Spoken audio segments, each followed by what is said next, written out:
Assalamualaikum warahmatullahi wabarakatuh.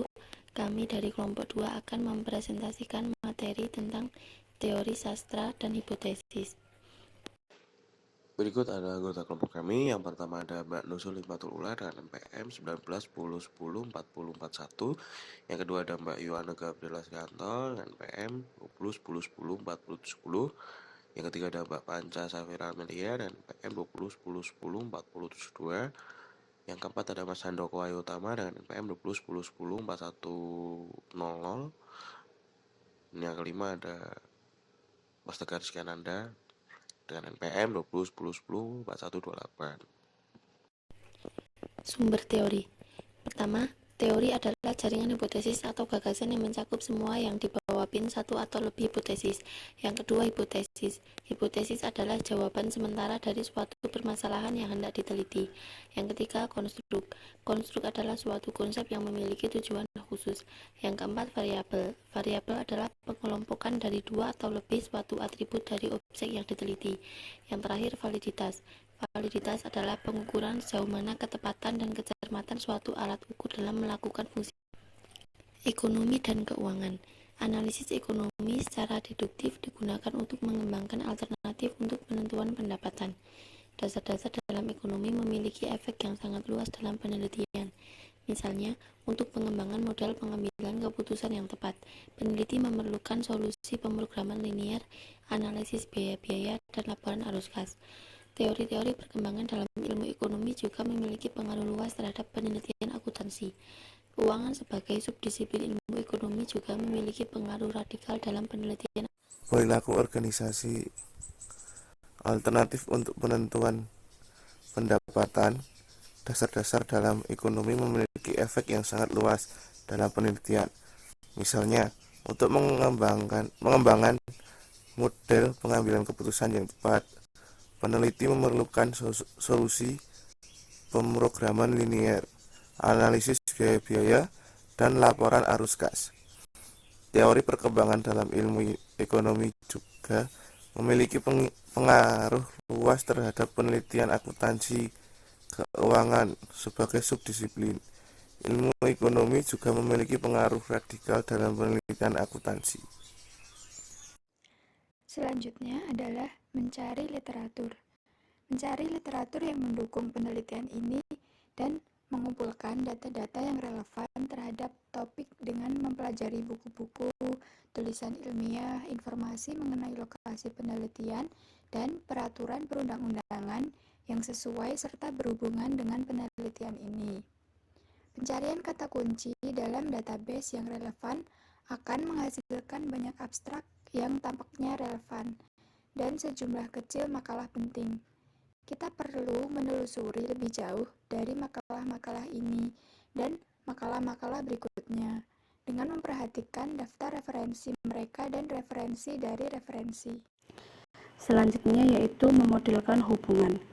Hubungan yang mendasari adalah hubungan dua variabel yang menarik dengan hubungan yang dipengaruhi oleh variabel lain. Pada tahap memodelkan hubungan yaitu tahap ini kita hanya memiliki asosiasi. Kita tidak dapat mengendalikan arah kausal tanpa beberapa teori yang mendukung. Kami berpotensi mulai dengan kausalitas timbal balik, di mana variabel dependen dan independen dapat dibayangkan reversibel dalam peran mereka, sampai hipotesis saingan dapat dihilangkan.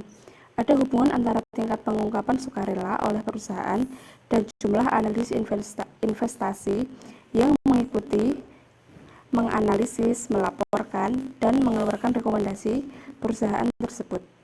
Selanjutnya kita masuk ke bagian masalah validitas. Trade-off antara reliabilitas dan validitas konstruk telah disebutkan di atas bahwa antara validitas internal atau eksternal perlu dibahas lebih lanjut. Ancaman validitas internal terbatas pada apa yang bisa salah selama penelitian. Potensi kesalahan dalam atau perubahan pada instrumentasi, seleksi, kematian, maturasi sejarah, dan pengujian. di mana kita telah memecahkan definisi variabel dan metode kontrol kita masih harus membuat pilihan berdasarkan informasi tentang metode penelitian yang paling tepat untuk digunakan. Ada 5 kategori. Ya, yang pertama, penalaran ilmiah dan atau pembangunan model penelitian sejarah dengan menggunakan data arsip dan atau sumber sekunder. Kemudian studi kasus yang membutuhkan eksplorasi ekstensif di lapangan. Kemudian survei seringkali melibatkan pengambilan sampel skala besar meskipun kurang kontrol eksperimen baik di lapangan atau lebih biasanya dalam kondisi tipe laboratorium. Sedangkan dampak variabel tertentu atau validitas internal akan jauh lebih jelas dalam kondisi yang sangat terstruktur dan dikontrol dengan ketat.